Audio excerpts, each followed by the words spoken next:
I'm standing in our daughter's nursery at 3 in the morning, holding my wife's purse that another man just handed me at the door, and inside I found an ultrasound photo dated 3 weeks after my vasectomy. Let me back up. The doorbell rings at 3:07 a.m. That's the exact time because I checked my phone, squinting at the brightness, my heart already hammering. Nobody rings the doorbell at 3 a.m. with good news. I'm in my boxers and an old college t-shirt, stumbling down the stairs, trying not to wake Emma. She's 6. She has school in the morning. She doesn't need to see her father answering the door in the middle of the night. Through the peephole, I see a man I don't recognize.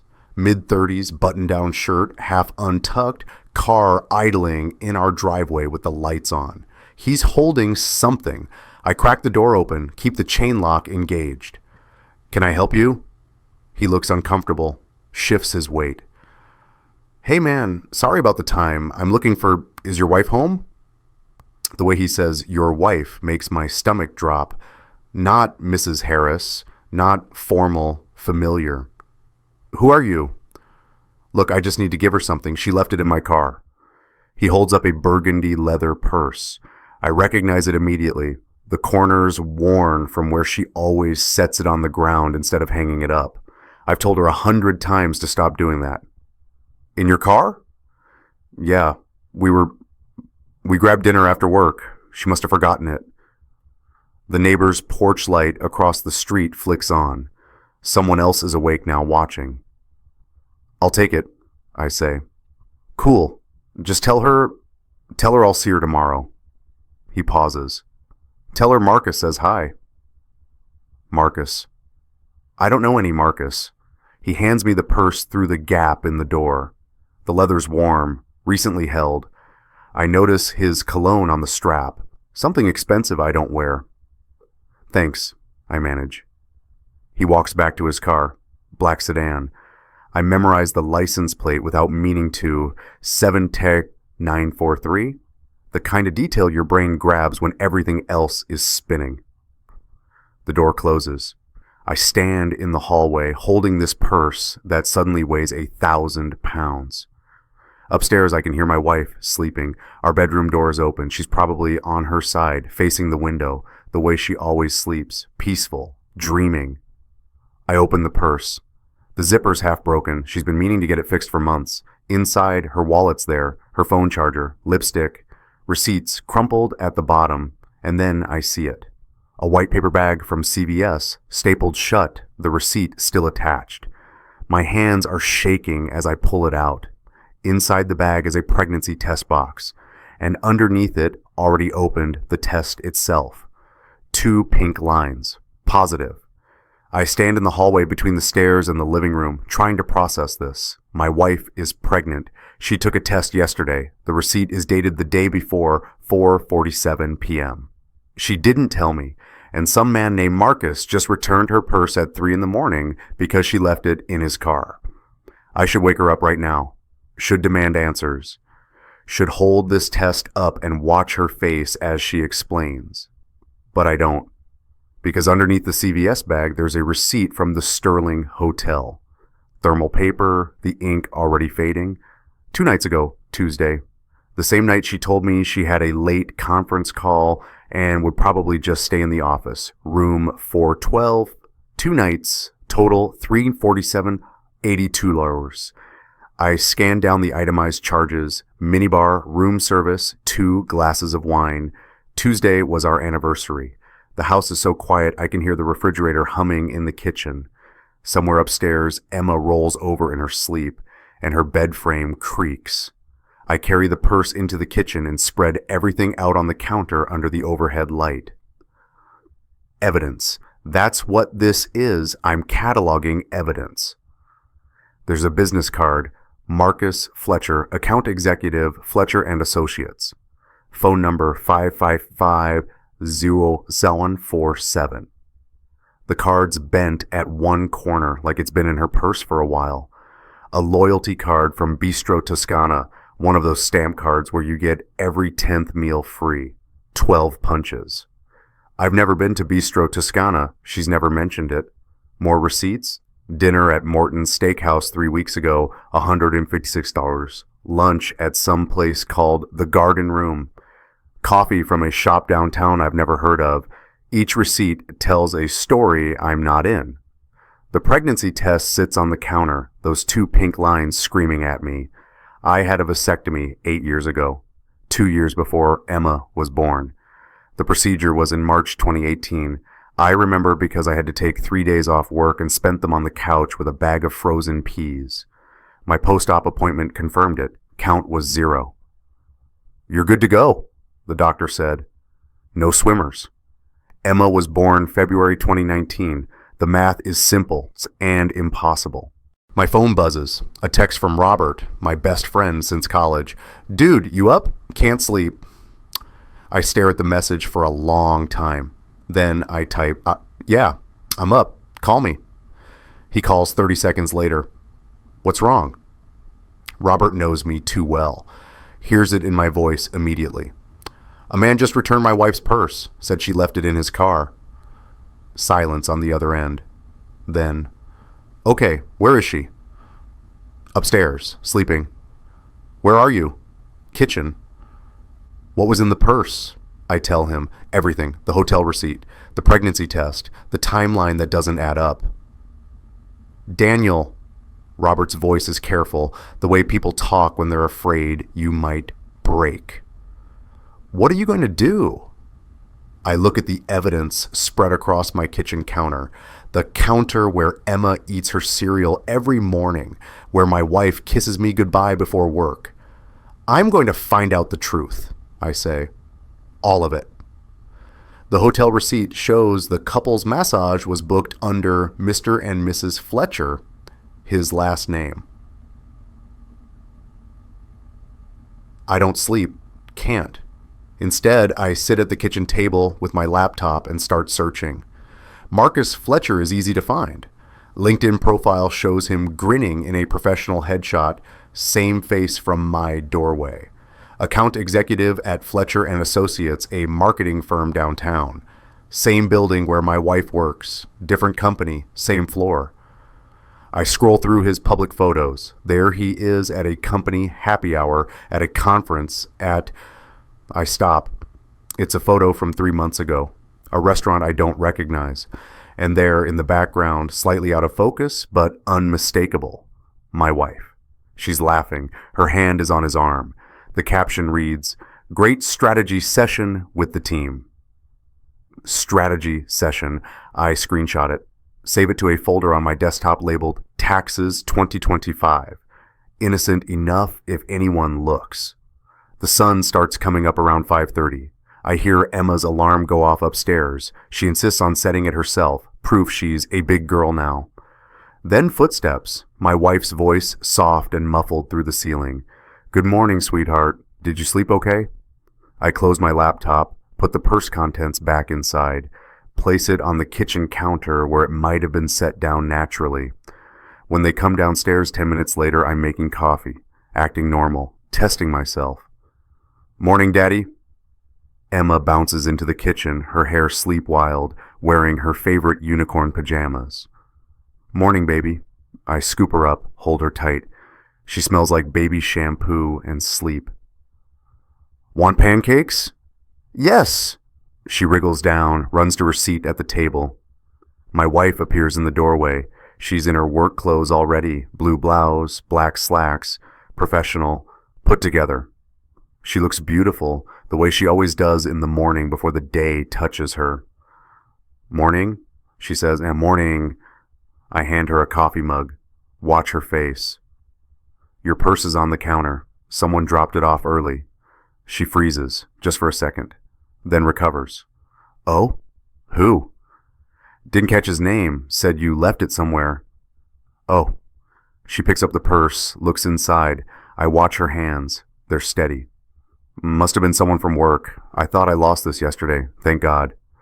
The lie comes so easily, no hesitation, no guilt in her voice. Emma asks for syrup and the moment passes. We eat breakfast like every other morning. My wife checks her phone, texts she hides by angling the screen away. Emma shows me a drawing she made yesterday at school, our family, 3 stick figures holding hands. Mommy, Daddy, and me. I tape it to the refrigerator. Why does Daddy look sad? Emma asks suddenly. I realize I've been staring at the drawing too long. I'm not sad, sweetheart, just tired. You should sleep more, she says seriously. That's what you always tell me. My wife kisses me at the door before she leaves for work. Her lips are soft, familiar. She smells like the Chanel No. 5 I bought her for Christmas. I love you, she says. The same words she said 10,000 times before. I wonder how long she's been practicing. If you've ever had a moment that split your life into before and after, leave I understand in the comments. You're not alone. After they leave, I go back to work. Robert arrives at my house by 10. He brings coffee from the good place downtown and a flash drive. I called in sick. He says, you're going to need help. We sit at my kitchen table, and he shows me the software. Phone backup and mirror program, completely legal, technically, designed for parents to monitor their kids' devices or for backing up your own phone. The gray area is that you can also use it if you have access to someone else's device. She leaves her phone charging in the bathroom when she showers, I say, every morning. That's all you need. 2 minutes, it'll clone everything. Texts, calls, photos, apps, updates in real time. My hands shake as I take the flash drive. Daniel. Robert looks at me seriously. Once you see it, you can't unsee it. Are you sure? I think about Emma's drawing on the refrigerator, about the vasectomy paperwork I found in my file cabinet this morning just to confirm my memory, about 8 years of marriage that might be built on lies. I'm sure. The next morning, I wait until my wife starts her shower. The bathroom door is closed, water running. She's singing softly, some pop song from the radio. Her phone is on the counter, plugged into the charger. I connect the flash drive to my laptop in the bedroom, open the software, follow the instructions. It asks for her device when I hold the phone near the laptop. A loading bar appears. 60 seconds. The shower stops. My heart stops with it. 45 seconds. I hear her moving around in there. The medicine cabinet opening. 30 seconds. The bathroom door handle jiggles. 20 seconds. Honey? She calls. Did you see my towel? I grab the bath towel from our bed. She left it there this morning. Here. I crack the bathroom door open 6 inches, pass it through. Steam billows out. She takes it without opening the door wider. Thanks, babe. 15 seconds. The loading bar completes. Transfer successful. I disconnect, slide the flash drive into my pocket, put her phone back exactly where it was.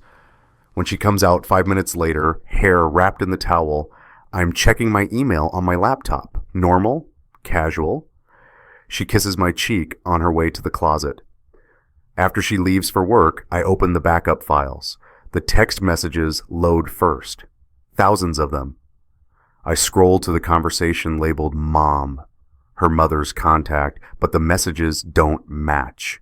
They're not talking about recipes or Emma's upcoming recital. I miss you already. Can't wait for tonight. Tell him you're working late again. I scroll up and up. The messages go back 3 years. 3 years of I love yous and planning and when are you going to leave him? My wife texting another man, hiding him under her mother's contact name. There are photos, them at restaurants, them at hotels. One from 8 months ago, her hand on her stomach, his hand over hers, both of them smiling. The caption, I can't believe we made a baby together. This changes everything. 8 months ago, but there's no baby. She's not pregnant, or she was, and I stopped breathing. I searched through her text for the word miscarriage. Nothing. Search for doctor. There, an appointment confirmation from 7 months ago, OB-GYN. Then texts to Marcus, it's gone, I'm so sorry, I know you wanted this. She lost the baby, his baby, and I never knew she was pregnant at all. But now there's another positive test in her purse, another pregnancy. I keep scrolling. The messages from the past week are different. She's hesitant now. I don't know if I can keep doing this. What about Emma? Marcus: Emma isn't even his. Why are you protecting him? My vision blurs. I save everything, every text, every photo. I create a backup of the backup. Print the most damning ones. 47 pages that come out of my printer like a confession. Then I find the message from 8 months ago. The first message about the pregnancy. I check the date, March 15th.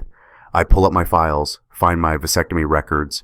March 2018, 7 years ago. Post-op confirmation, azoospermia confirmed.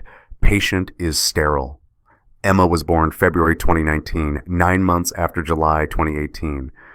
I've had zero sperm count since March 2018. The math is simple. Emma can't be mine. Some doors once opened can never be closed, but you still have to turn the handle. I need proof, legal proof, the kind that holds up in court. Robert helps me research DNA testing services. We find one that offers expedited results, 3 to 5 days instead of 2 weeks. Paternity USA, discreet packaging, lab certified results, $349 for the rush processing. How are you going to get Emma's sample without her knowing? Robert asks. I don't know yet. The answer comes 2 days later when my sister Patricia calls. She's a biology teacher at the high school, the kind of aunt who makes science fun for kids. I tell her everything over coffee at a place far from our neighborhood. Watch her face cycle through shock, anger, and finally determination. I'll help, she says. I'll make it a game. That Saturday, Patricia comes over with a kid's science kit. She says she's testing for her classroom. Emma lights up immediately. We're going to learn about DNA, Patricia announces. It's like a blueprint for what makes you special. Want to see yours? Emma nods enthusiastically. Patricia makes it fun. Cotton swabs that tickle the inside of Emma's cheek. A plastic tube with a barcode sticker. Emma giggles through the whole thing, then runs off to play with the volcano kit Patricia brought as a distraction. My wife is at a yoga class. I checked her location on the phone clone. She's at Marcus's apartment. Patricia labels the tube with Emma's information. Then she looks at me. You need to do yours too, for comparison. My hands shake as I swab my own cheek. The cotton feels dry and clinical. We seal both tubes in the prepaid envelope. 3 to 5 days, Patricia says quietly. Are you ready for this? I look at Emma in the backyard, laughing as she mixes baking soda and vinegar. My daughter, mine for 6 years, mine in every way that's ever mattered. No, I admit, but I have to know. The lab tech said 3 to 5 days. I have 72 hours to decide if I still want to know the truth.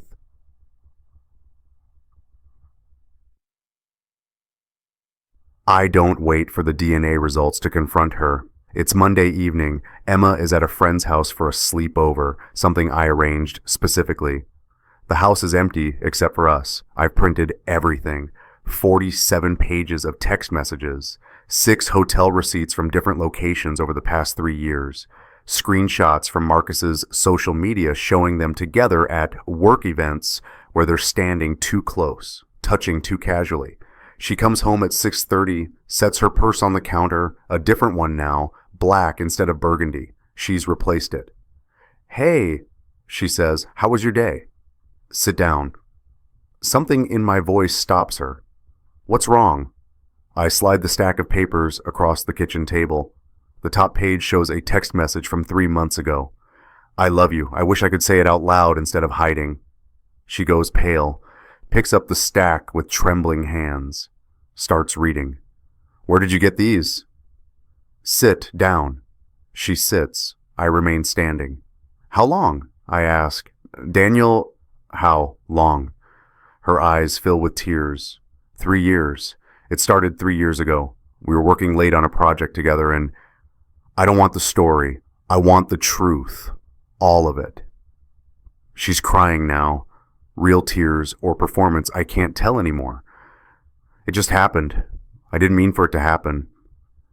You didn't mean for it to happen for 3 years. You didn't mean to book hotel rooms, to lie about work conferences, to text him under your mother's contact name. She flinches. I was going to tell you. When? Before or after you had his baby? Her face crumbles. How did you... The ultrasound from 8 months ago, the miscarriage you never mentioned, the positive pregnancy test in your purse last week that some man named Marcus delivered to our house at 3 a.m. Daniel, please, I had a vasectomy. My voice is cold, controlled. March 2018, 7 years ago. My sperm count has been 0 since then. Confirmed, documented, impossible to father children. I watch her face, watch her realize what I'm saying. Emma was born February 2019, 9 months after the vasectomy confirmed I was sterile. She's shaking her head. Don't. Please don't. Is Emma mine? Silence, long enough to be an answer. Is Emma mine? She's sobbing now. Biologically, no. Marcus is Emma's father. I'm sorry. I'm so sorry you had to find out this way. The kitchen tilts. I grip the back of the chair to stay standing. 6 years. 6 years of birthday parties and bedtime stories and scraped knees and her little hand in mine. 6 years of being her father. Does he know? She nods. How long has he known? Since I was pregnant. So, you were sleeping with him before Emma was born, while we were married, while you were pregnant with his child, and you let me believe... I can't finish the sentence. I love you, she says. I've always loved you. Marcus was just... Get out. What? Get out of this house, now. You can't kick me out. This is my house too. Emma is... Don't. My voice breaks. Don't you dare talk about Emma right now. She stands up, grabs her purse. We need to talk about this like adults. I've been an adult. I've been a husband. I've been a father. You've been a liar. She walks to the door, turns back. For what it's worth, I do love you. Both of you. This doesn't change that. After she leaves, I sit in the empty kitchen, surrounded by evidence of her betrayal. The house is so quiet, I can hear my own heartbeat. My phone buzzes, a text from Robert. You okay? I type back, no, but I will be.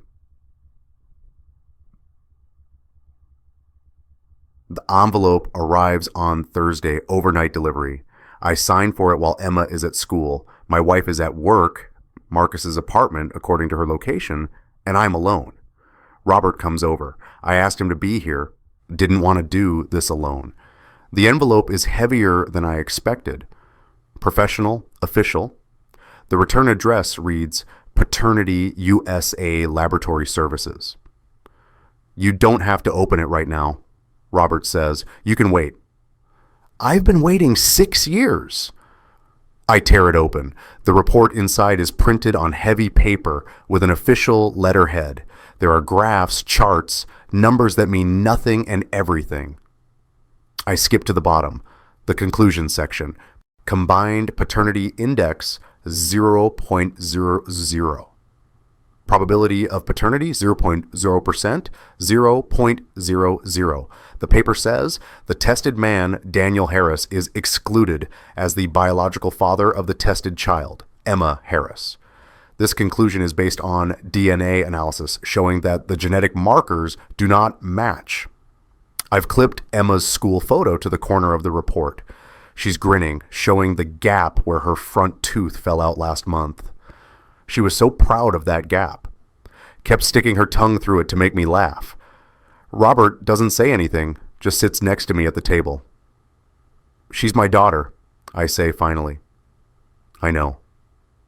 The paper says she's not, but she's my daughter. Biology doesn't make you a father, Daniel. Being there does. You've been there every day for 6 years. A judge might not see it that way. Then we get a lawyer, a good one. I look at the report again. 0.00%. 6 years of my life summarized in 4 numbers. Robert asks, do you still love her? Your wife, I mean. I look at him. I meant your daughter. I know you love Emma. Do I love my wife?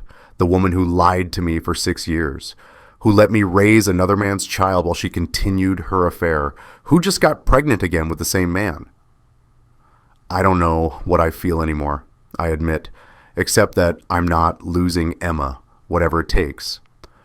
Here's a question. Does biology make you a parent, or does choice? Drop biology or choice in the comments.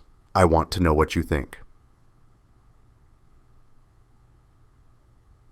I called Jennifer Martinez on Friday morning. She's a family law attorney Patricia recommended, known for handling complicated custody cases. We meet in her office downtown, a space with leather chairs and law books and a view of the city that reminds me how small my problems are in the grand scheme of things. Except they're not small. They're everything. I bring everything. The printed text messages, the hotel receipts, the DNA report, Emma's birth certificate that lists me as the father, our marriage certificate, financial records. Jennifer spreads it all out on her conference table. She's methodical, makes notes on a legal pad, asks questions I don't want to answer but do anyway. When did you first suspect the affair? 2 weeks ago, when Marcus showed up at 3 a.m.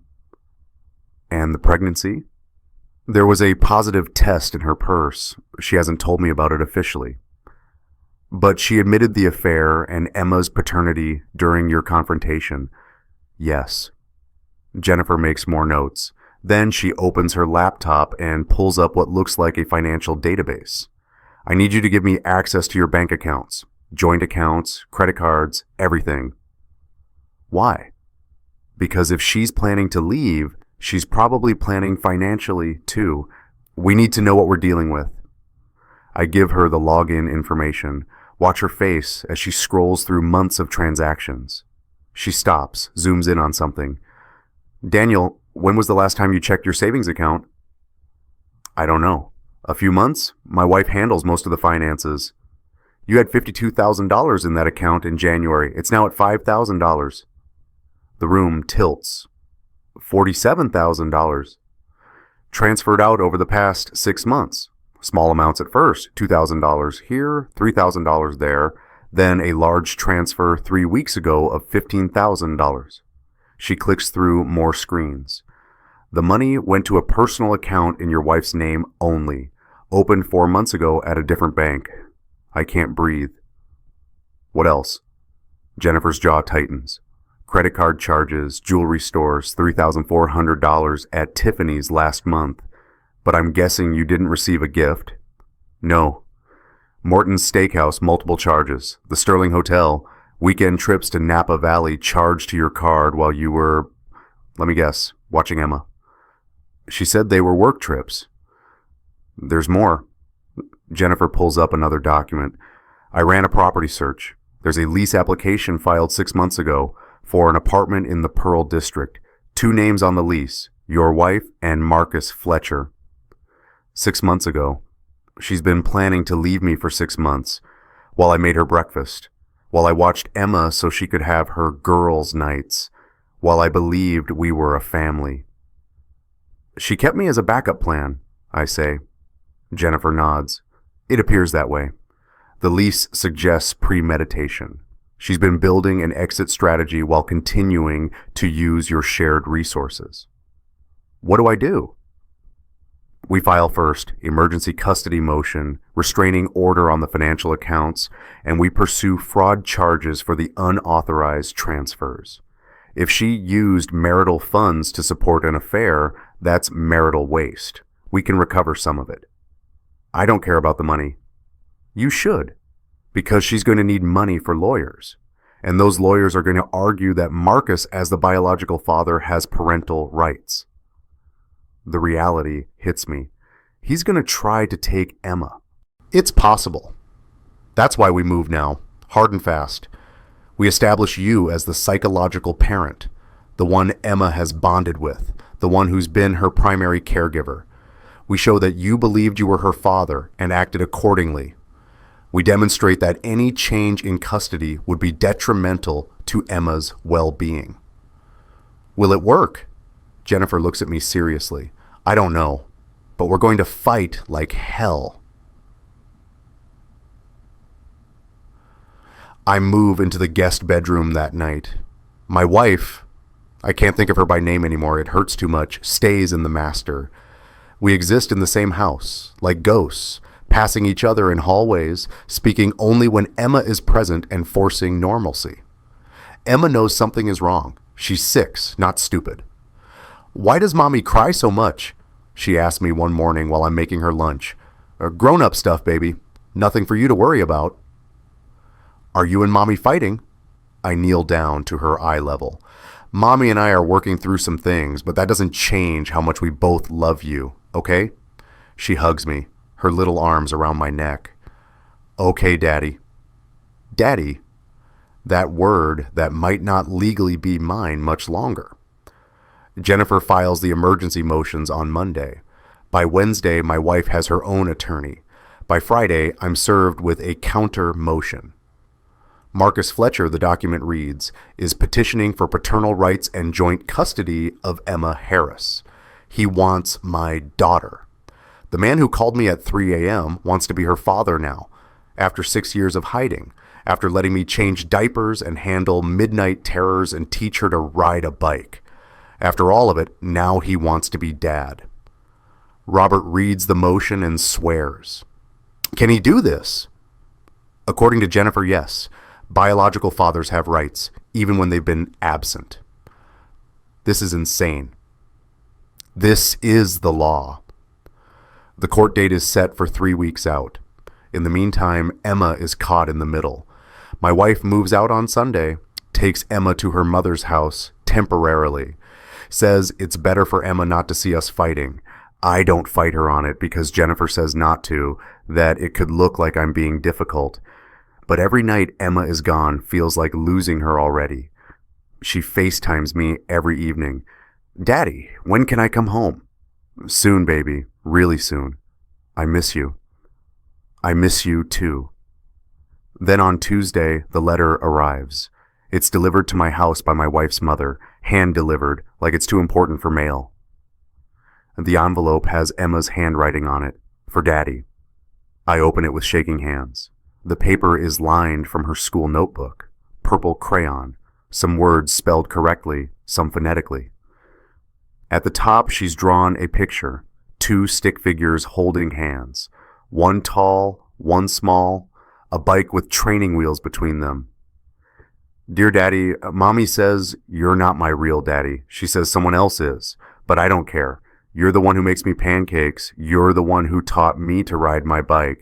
You're the one who checks for monsters in my closet. You're the one who sings me to sleep when I have bad dreams. I don't care about DNA. That's what Mommy said it's called. DNA doesn't hug me. You do. You're my real daddy. Love, Emma.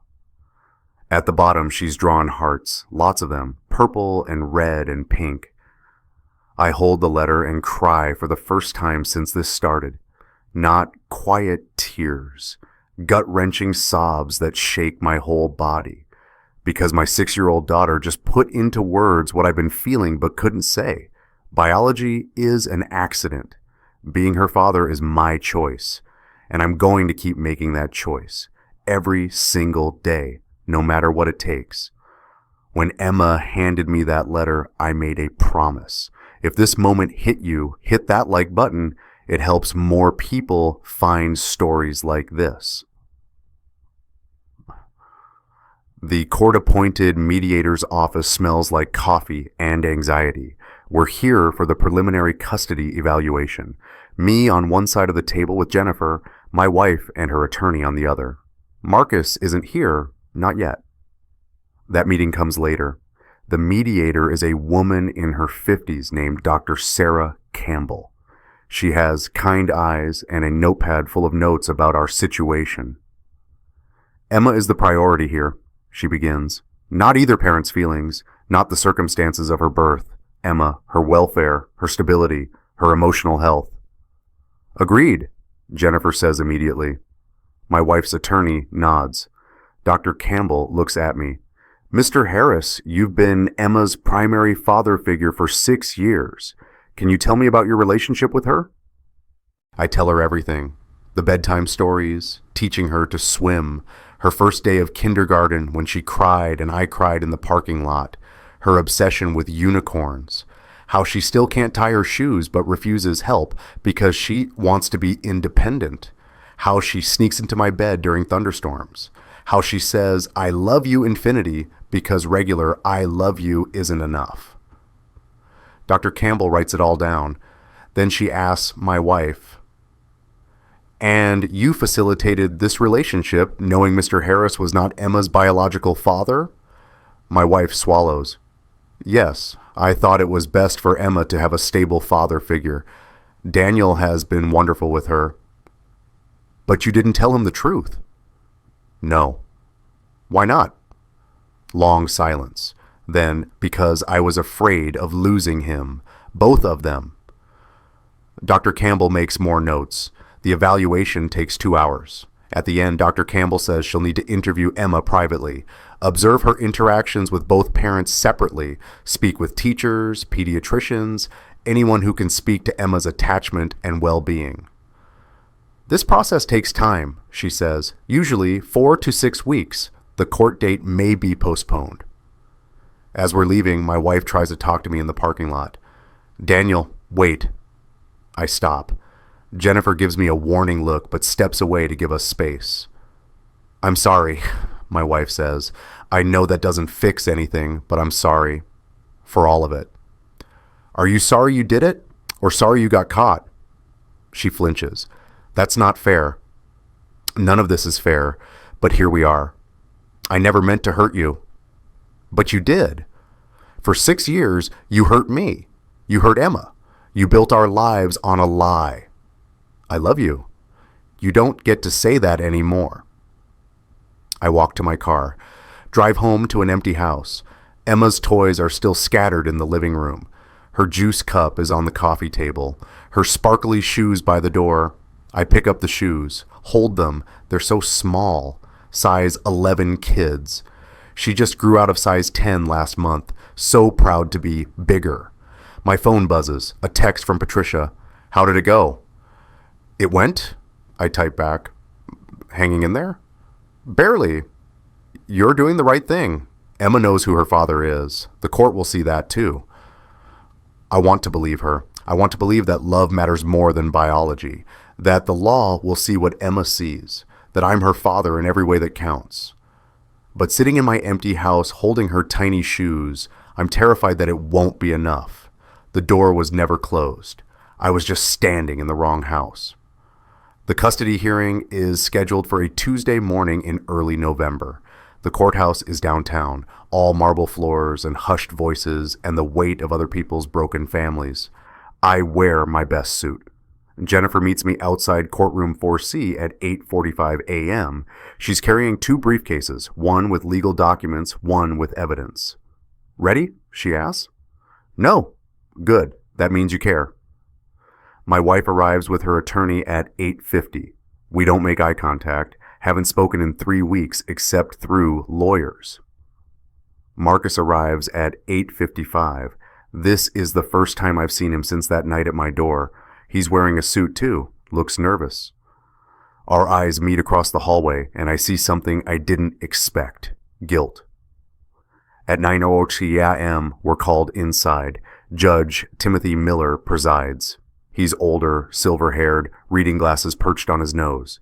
He's reviewed all the filings, all the evidence. Now he needs to hear us. "This is a complicated case," Judge Miller begins. "We have a child who has known one man as her father for 6 years. We have a biological father who was kept from the child by the mother's deception.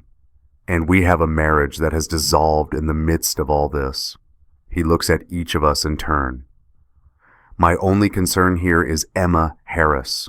Not any of your feelings, not your rights as adults. Emma, is that clear?" "Yes, Your Honor," we all say. The hearing begins. Jennifer presents my case first. Years of being Emma's primary caregiver. Photo evidence, me at every school event, every birthday party, every doctor's appointment.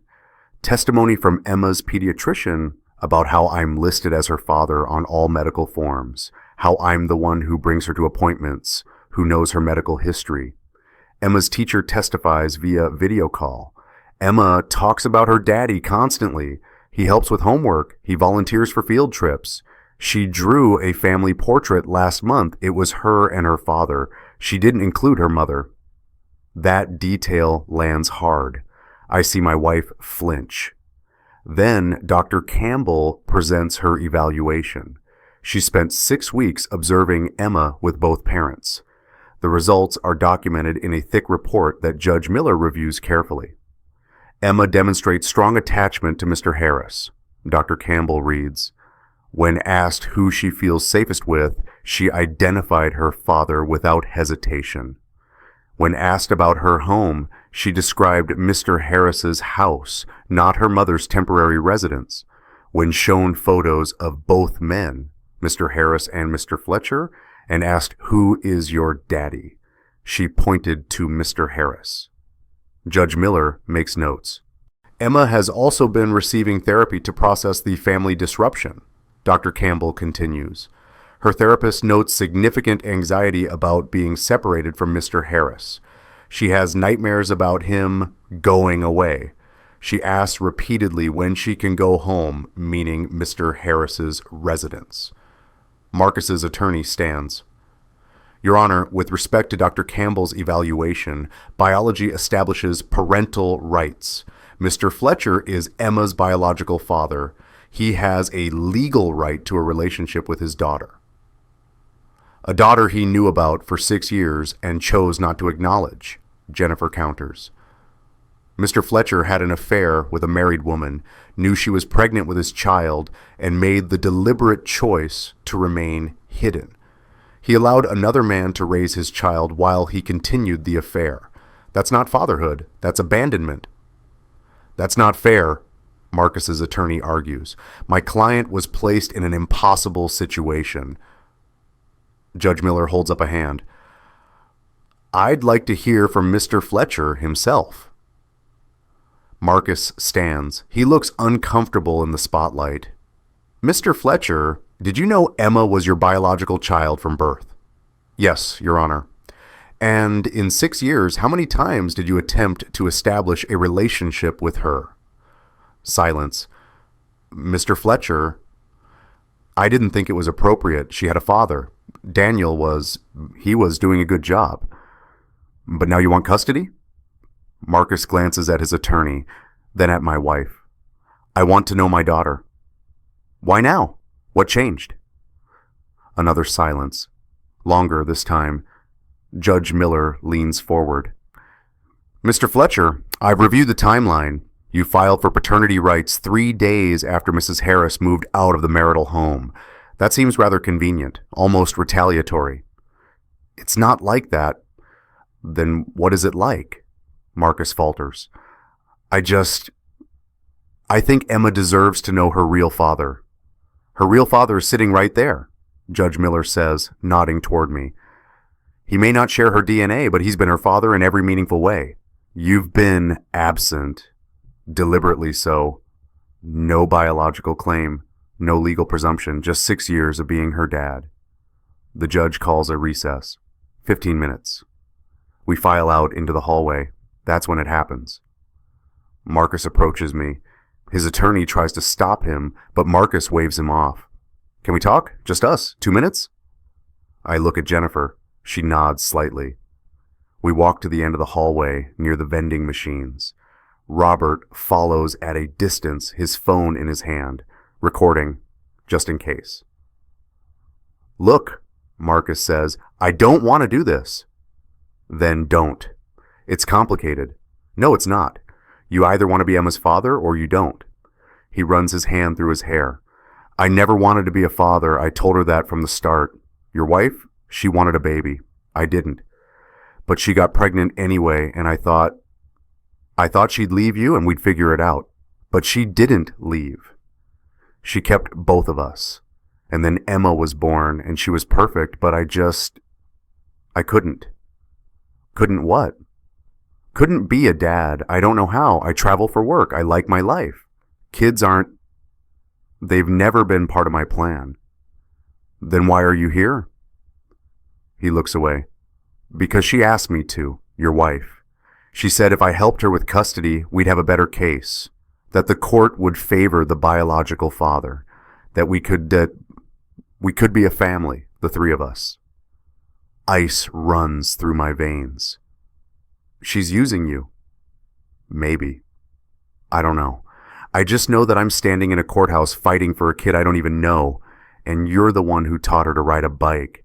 You're the one she calls when she's scared, not me. So, drop the petition. I can't. She'll leave me if I do. She's going to leave you anyway. That's what she does. Marcus looks at me, really looks at me. This was a mistake. I never wanted to be a father anyway. Robert's phone is still recording. Marcus doesn't notice. Marcus walks back to his attorney. They have a hurried conversation. His attorney looks frustrated. 15 minutes later, we're back in the courtroom. Marcus's attorney stands. Your Honor, my client would like to withdraw his petition for paternity rights. The courtroom goes silent. Judge Miller raises his eyebrows. Mr. Fletcher, is this true? Marcus stands. Yes, Your Honor, I've realized this isn't in Emma's best interest. She has a father. I was wrong to interfere. My wife's face goes white. She whispers something to her attorney, who shakes his head. Very well, Judge Miller says. The petition is dismissed. Just like that, he's out. He walked away from her like she was nothing.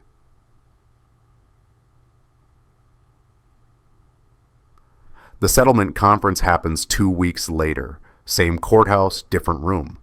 No judge this time, just lawyers and mediators trying to reach an agreement without going to trial.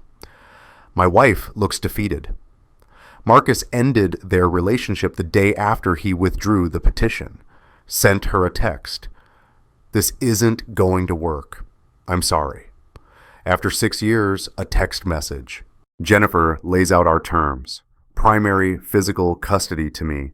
Joint legal custody, which means my wife still has a say in major decisions, but Emma lives with me. Parenting plan with reasonable visitation every other weekend, alternating holidays. What about child support? My wife's attorney asks. We're not seeking any, Jennifer says. Mr. Harris wants to move forward without financial entanglement beyond splitting Emma's direct expenses. My wife speaks for the first time. What about spousal support? Jennifer slides a document across the table. Given the adultery, the marital waste, using joint funds to support the affair, and the fraud regarding Emma's paternity, we're prepared to argue against any spousal support. However, Mr. Harris is willing to offer a clean break. You waive spousal support. We split remaining assets 50-50 despite your withdrawal of marital funds, and we move forward. Her attorney reviews the document, whispers to my wife. What about the money I transferred? My wife asks. You keep it, I say. It's the first time I've spoken directly to her in weeks. I don't want it back. I just want Emma. She looks at me, eyes red. I never meant for it to go this way. Sign the papers. She does, without reading them. Her hand shakes as she signs page after page. Settlement agreement, 22 pages. Parenting plan, custody schedule, holiday rotation, decision-making protocols, child support worksheet showing $0 obligation, no reconciliation, no forgiveness, just co-parenting. The mediator notarizes everything. It's done. Jennifer walks me to my car. You did good in there. I don't feel good.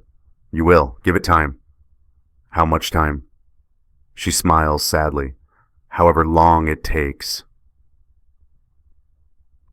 6 months later, Emma's alarm goes off at 6:30 a.m. I hear her turn it off, then the sound of her feet hitting the floor. She pads down the hallway to my room like she does every morning now. Daddy, you awake? I am now. I sit up, smile at her. She's wearing her unicorn pajamas, the same ones from that morning at 3 a.m. when everything changed. They're getting too small. She's growing so fast. Can we have pancakes? Always. We go downstairs together. The kitchen is different now, brighter somehow. I've repainted, new curtains. Emma's drawings cover the refrigerator, new ones, happy ones. In the latest, she's drawn my family, Me, her, Patricia, Robert, my parents, everyone who chose to be here. While I make pancakes, she does her homework at the kitchen table, math problems. She's in 2nd grade now, gets frustrated with subtraction. Daddy, I don't get this one.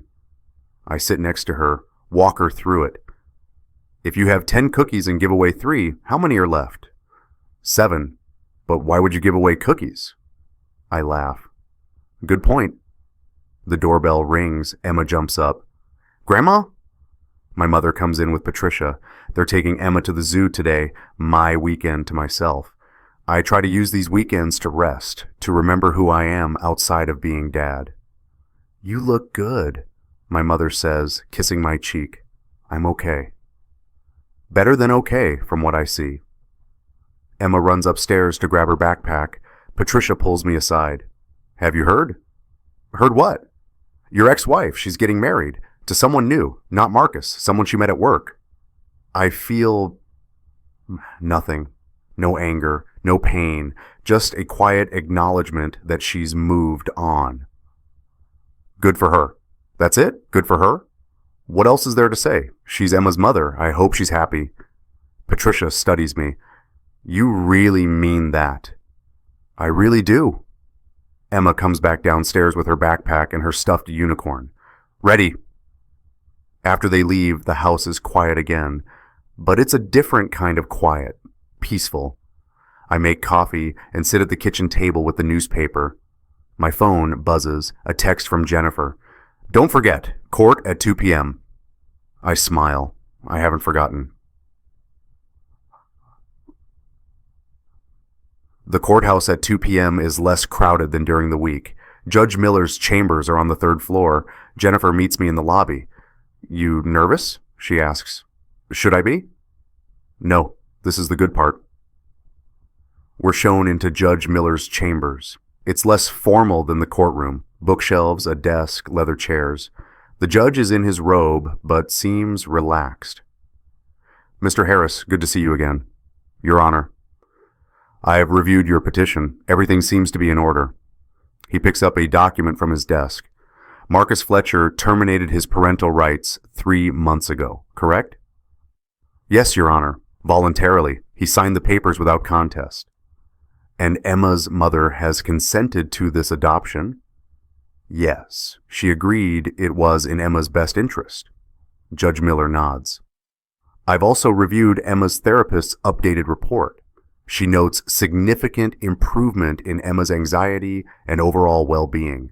Emma told her therapist, and I quote, "My daddy is adopting me so nobody can take him away." My throat tightens. Judge Miller picks up his pen. It's rare that I get to see a happy ending in family court. Most cases end with everyone losing something, but this... He signs the document with a flourish. This is what the law should do. Protect the bond between a child and her parent. Recognize what really matters. He stamps the document with an embossed seal. Congratulations, Mr. Harris. The adoption is finalized. Emma is legally your daughter. I take the document with shaking hands. The paper is heavy, official. Court seal embossed at the top. Judge Miller's signature in blue ink. My name in the father field. Effective date, today. Thank you, I manage. Thank you for fighting for her. Some men would have walked away. You didn't.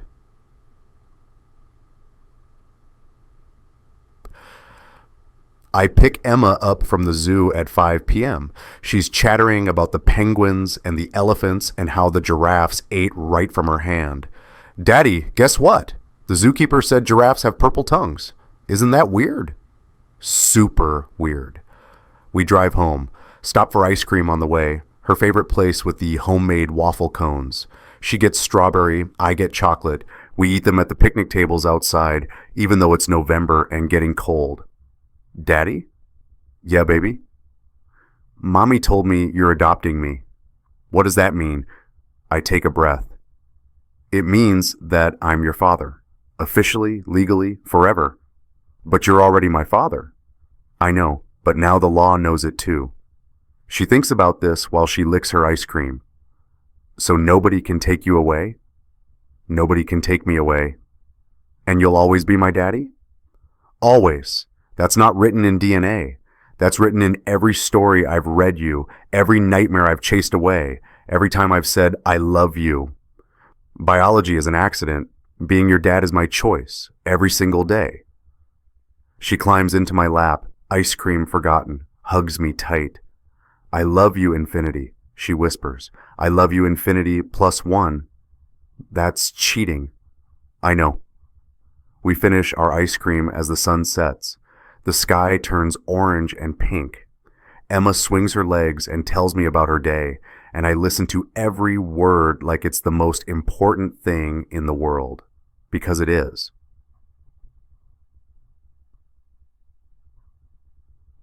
That night, after Emma is asleep, I sit in the living room with the adoption papers. I framed them, the official document next to a new photo. Me and Emma at the zoo last month, both grinning, her on my shoulders. Robert comes over with beer. We sit on the couch, not talking much, just being. You did it, he finally says. We did it. No, man, this was you. You fought for her. She's worth fighting for. He clinks his beer against mine, to Emma and to her dad. I look at the framed photo. Emma's missing another tooth now, the one next to the gap. She looks so happy, so safe. My phone buzzes. A text from Emma's new teacher. Emma asked me to take a picture of her drawing today. Thought you want to see it. The attached photo shows a crayon drawing, 2 stick figures holding hands, hearts everywhere. At the top, in Emma's careful handwriting, my dad and me. I save the photo, send it to Patricia, to my parents, to Jennifer, everyone who helped us get here. Patricia texts back, frame that one too. I will. I think about that morning a lot. The doorbell at 3 a.m., the man with my wife's purse, the pregnancy test and hotel receipts, and all the evidence of a life I didn't know existed. That morning, I thought my world was ending. But really, it was just beginning. That 3 a.m. doorbell woke me up in more ways than one. Woke me up to the truth. Woke me up to what really matters. Woke me up to the kind of father I wanted to be, not because of biology, not because of obligation, but because of choice. Every morning now, I wake up and choose Emma. Choose to be her father. Choose to show up. And she chooses me too. Sometimes I wake up at 3 a.m. now. Not because of a doorbell, but because I check on her. Old habit. I stand in her doorway and watch her sleep, her stuffed unicorn tucked under her arm, her nightlight casting stars on the ceiling. And I think, this is what a family looks like. Not the one I planned, not the one I thought I had, but the one I chose. The one that chose me back. The door that closed that morning at 3 a.m.? It needed to close. I was standing in the wrong house, living in a lie. But another door opened, to the father I was always meant to be, to the life I was supposed to have, to the truth that sets you free, even when it destroys you first. And I walked through it, with my daughter's hand in mine. Family isn't always blood. If you have a found family story, someone who chose to be your parent, your sibling, your person, share it in the comments. Let's celebrate the people who chose us. And if this story meant something to you, share it with someone who needs to hear it. Sometimes the right story finds you at the right time.